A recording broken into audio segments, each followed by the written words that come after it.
Bom dia, galera. Eu vou ler para vocês aqui um trecho do site Brasil Escola sobre Lampião. Lampião liderou um bando que atuou no sertão nordestino, confrontando coronéis, policiais e bandos rivais. Em seguida, Lampião acabou sendo assassinado em 1938, na divisa entre os estados da Bahia e de Sergipe.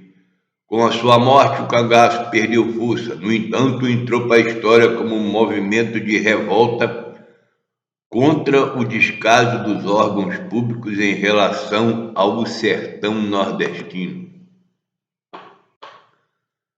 Tá vendo, galera, como é que a história foi modificada, né? Através da escola, né? A gente aprende a grande mentira de que Lampião era um bandido social e que ele entrou para o crime por causa da injustiça contra o povo. Isso aí nunca foi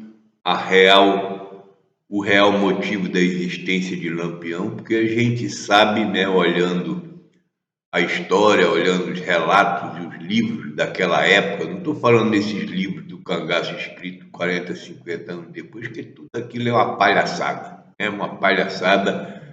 Foram achadas testemunhas, né, e criadas testemunhas para corroborar toda a sorte de conto de invencionice sobre Lampião, e nós vemos que o que restou, né, para a história foi o conto de que Lampião era um bandido social, o que seria uma coisa inadmissível na época em que ele viveu, porque ele era considerado um bandoleiro sanguinário, etc., o que não tinha nada de bandido social, muito pelo contrário. O que nos traz ao assunto de hoje, que é o jararaca baiano. Não existe nenhum relato sobre o segundo jararaca que apareceu da boca da testemunha Candeeiro número 2. É bom que se frise Candeeiro número 2, porque o Candeeiro número 1, Antônio de Quelé, era um verdadeiro bandoleiro, foi preso em 1926, e nada tem a ver com esse candeeiro. Não vamos confundir os candeeiros, né?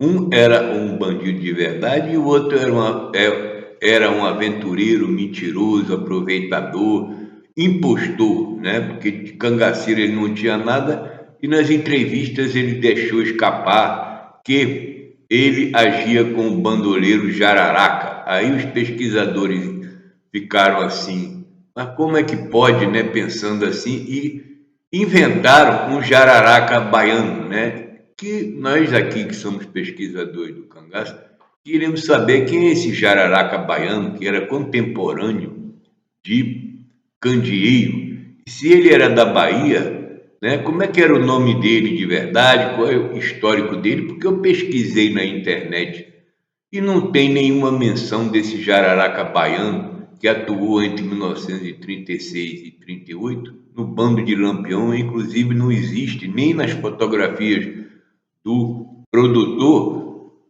da história do cangaço, o Benjamin Abraão, nem nesse bagre saboado, né, mentiroso também, o Benjamin Abraão, cujo filme é considerado como sendo a Bíblia do cangaço, onde ele mostra a cara de todo mundo, e não existe nenhum jararaca baiano, nem no filme de Benjamin Abraão. Então nós queríamos saber, a obrigação de um pesquisador é chegar e mostrar para todos da onde que surgiu esse jararaca baiano, se é uma artimanha para encobrir uma falha grotesca da testemunha Candeeiro número 2, né, que misturou épocas, ou se esse jararaca baiano realmente existiu. Fica na incumbência dos pesquisadores mostrarem provas sobre a existência desse jararaca.